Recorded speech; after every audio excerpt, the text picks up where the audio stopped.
Bienvenue ou re-bienvenue. Aujourd'hui, nous vous présentons les points clés d'un livre puissant, How to Lead When You're Not in Charge, que l'on pourrait traduire par Comment diriger quand on n'a pas le pouvoir, écrit par Clay Scroggins. Si vous vous êtes déjà senti bloqué dans un job parce que vous n'avez pas le titre prestigieux ou l'autorité officielle, ce livre est pour vous. Clay Scroggins fait une argumentation forte. Le leadership, ce n'est pas une question de titre, c'est une question d'influence. Et ça signifie que vous pouvez diriger dès maintenant, peu importe où vous êtes. Prêt à découvrir comment ?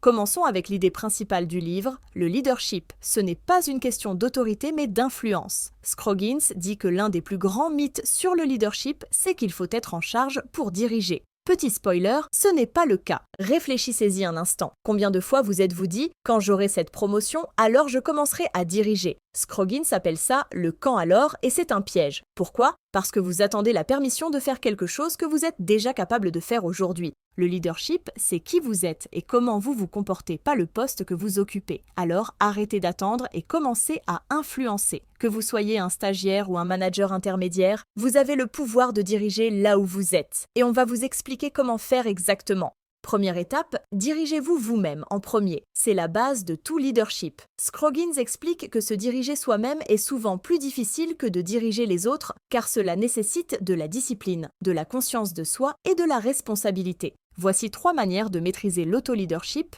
Premier, développez votre intelligence émotionnelle. Cela signifie comprendre et gérer vos émotions tout en emphatisant avec les autres. C'est un peu comme votre super pouvoir de leader.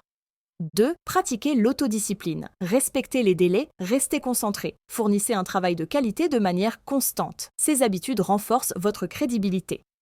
3. Poursuivez votre croissance personnelle, ne cessez jamais d'apprendre. Lisez des livres, suivez des formations, trouvez un mentor, peu importe ce qu'il vous faut pour progresser. Quand vous vous dirigez bien vous-même, les autres vous font naturellement confiance et vous respectent. Et c'est là que l'influence commence. Passons à l'influence car c'est la monnaie du leadership. Vous n'obtenez pas d'influence en la demandant, vous la gagnez en étant constant et en apportant de la valeur. Voici 3 stratégies pour construire votre influence. Premier, construisez des relations. Prenez le temps de comprendre vos collègues et votre patron. Des relations solides créent de la confiance et la confiance est la base de l'influence. 2. Livrez des résultats. C'est simple, faites un excellent travail. Dépassez constamment les attentes et les gens se tourneront naturellement vers vous pour du leadership. 3. Démontrez de l'intégrité. Alignez vos actions avec vos valeurs. Quand les gens voient que vous êtes honnête et fiable, ils voudront vous suivre. Rappelez-vous, l'influence n'est pas une solution rapide. Elle se construit avec le temps grâce à la confiance, le respect et des actions constantes. Mais une fois que vous l'avez, elle est incroyablement puissante. Parlons maintenant de la positivité. Scroggins est clair, la positivité est contagieuse. Et en tant que leader, votre attitude peut faire ou défaire le moral et la productivité de votre équipe. Voici comment exploiter la puissance de la positivité.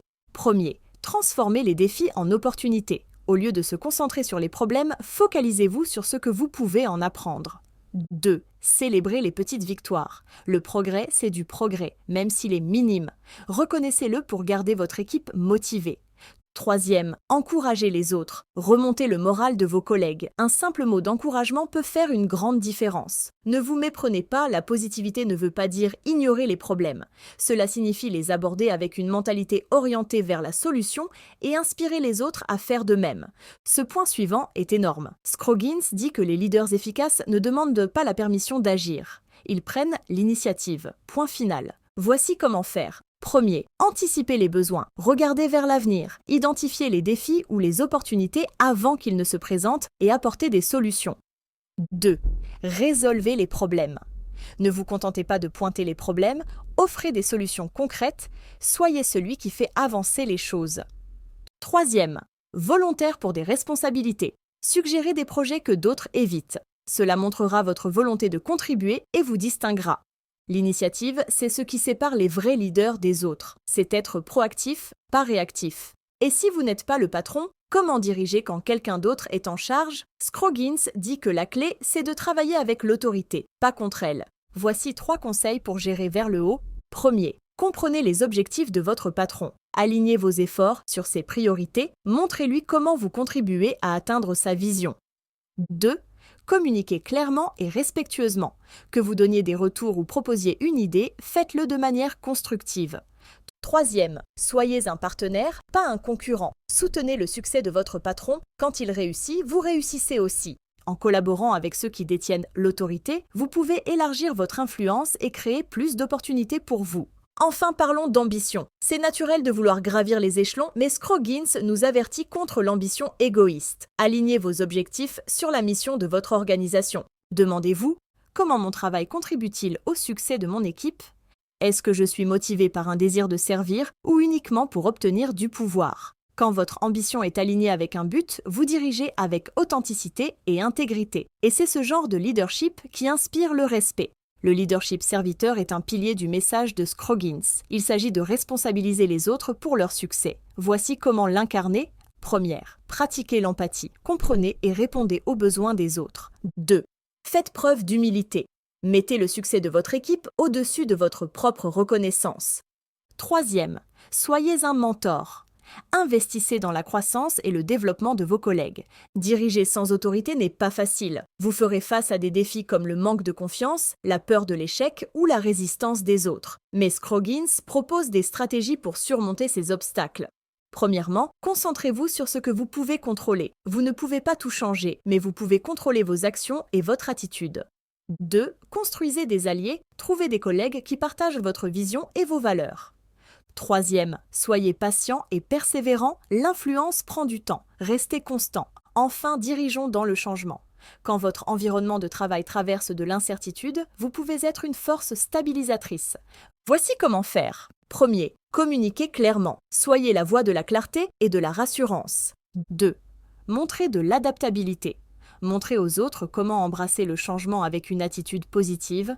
Troisième, soutenez votre équipe. Aidez vos collègues à naviguer pendant les transitions. Diriger pendant le changement, ce n'est pas facile, mais c'est une occasion de faire une véritable différence. En résumé, le leadership, ce n'est pas une question de titre.